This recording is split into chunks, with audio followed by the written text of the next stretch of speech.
अस्सलाम वालेकुम। प्यारे बच्चों, कल हमने मुरब्बई मसावतें इस सबक की शुरुआत की थी, जिसमें मश्की सेट 2.1 के सवाल नंबर 1, 2, 3, 4 ऐसे 4 सवाल हमने हल किए थे।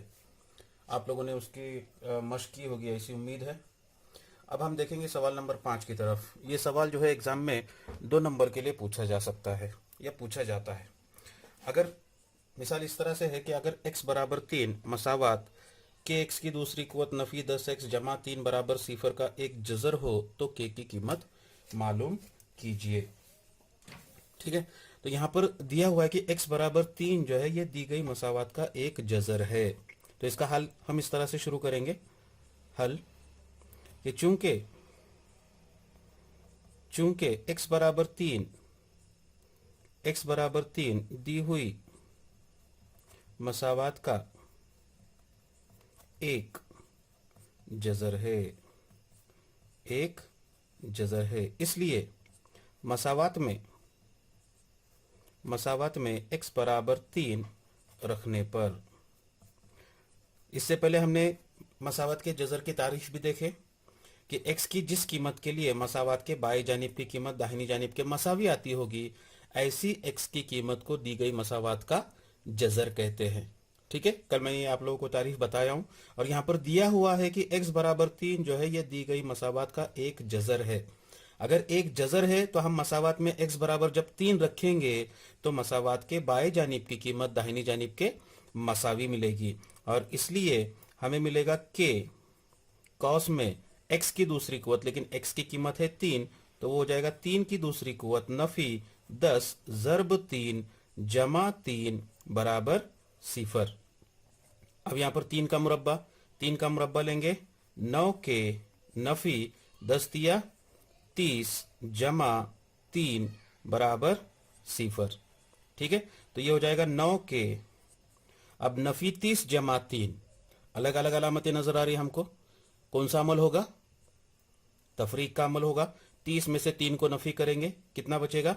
27, और बड़े अदद की अलामत, बड़ा अदद 30 है, उसको नफ़ी की अलामत है, जवाब आएगा नफ़ी 27 बराबर सिफर। उस पर से 9 के की कीमत मिलेगी, नफ़ी 27 है दाहिनी जानिब में जाएगा तो जमा 27, और उस पर से के की कीमत मिलेगी 27 बटे 9। इसको मुख्तसर करेंगे, 9 एक का 9, 9 तिया 27, और इसलिए के की कीमत मिलेगी के बराबर 3। मिसाल समझ में आ गए बच्चों जी। अब इसी तरह से दूसरी मिसाल है कि 5m की दूसरी कुवत जमा 2m जमा के बराबर सिफर इस मुरब्बई मसावात का एक जज़र नफ़ी 7/5 हो तो के की कीमत मालूम कीजिए।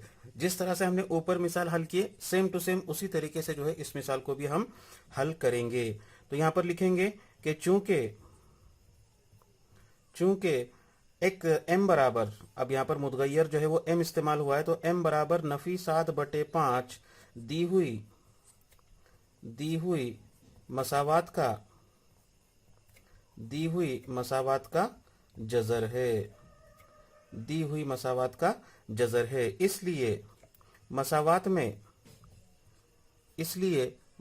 में m बराबर नफ़ी 7/5 रखने पर क्या मिलेगा? अब तुमको देखो कि मसावात है 5m की दूसरी कुवत जमा 2m, तो यहाँ पर ये 5 है वैसे ही रहेगा। कॉस में m की कीमत है नफ़ी 7/5 कॉस की दूसरी कुवत जमा 2 कॉस में नफ़ी 7/5 जमा के बराबर सिफर। देखो समझ में आ रहा है क्या बच्चों? जहां जहां पर m होगा वहां पर m की जगह पे मैं नफ़ी 7/5 रखूंगा। यहाँ पर m की जगह पे नफ़ी 7/5 रखा हूं, तो यहाँ पर मिलेगा मुझे 5 कॉस में। अब मनफी अदद का मुरब्बा लेना है, तो हमें ये पता है कि मनफी अदद का मुरब्बा जो है ये क्या होता है? मुस्बित होता है, इसलिए ये नफ़ी की अलामत यहाँ से हट जाएगी, और 7/5 का मुरब्बा लेना है। तो 7 का मुरब्बा होगा 49/5 का मुरब्बा 25। ठीक है, फिर यहाँ पर अलामतों की ज़र्ब होगी, जमा और कौस के अंदर नफ़ी की अलामत है, तो जमा नफ़ी, और यहाँ पर 2 यानी 2/1 है, 2/1 लेंगे। कसरों की जर्ब हो रही है यहाँ पर, तो कसरों की जर्ब करते वक्त जो है वो सामने सामने जर्ब करना होता है हमें। तो 2 से पहले 7 को जर्ब करेंगे। 2 सत्ते 14 बटे 5 एका 5 जमा के बराबर 0। ठीक है। अब यहाँ पर नसब नुमा में 25 है, शुमार कुनिदा में यहाँ पर 5 है। मुख्तसर हो सकता है 25 को, मुख्तसर करेंगे। 5 एका 5, 5 पंजे 25, तो तुमको मिलेगा 49/5 नफी 14/5 जमा के बराबर 0। अब यहाँ पर दो कसरों की तफरीक है। दो कसरों की तफरीक करते वक्त जो है दोनों का नसबनुमा चेक करना है हमें। नसबनुमा मसावी है तो नसबनुमा मुश्तरिक होगा, और सिर्फ शुमार कुनिंदा की तफरीक, तो तुम्हें मिलेगा 49 नफी 14 जमा के बराबर 0। 49 में से 14 को नफी करेंगे, इकाई के हिस्से में से इकाई के हिस्से को नफी करो। 9 में से 4 गए, बचे 5, और उसके बाद में 4 में से 1 गया, बचा 3/5 जमा के बराबर 0। मुख्तसर करेंगे। 5 एका 5, 5 सत्ते 35, तो मिला तुम्हें 7 जमा के बराबर 0, और इसलिए के बराबर जमा 7 है, दाहिनी जानिब में जाएगा तो नफी 7, और इस तरह से ये के की कीमत होगी के बराबर नफी 7। उम्मीद है आप लोगों को ये दोनों मिसालें समझ में आई होगी। एग्जाम के ताल्लुक से ये दोनों मिसालें इंपॉर्टेंट है, ध्यान रहे। ठीक है, शुक्रिया।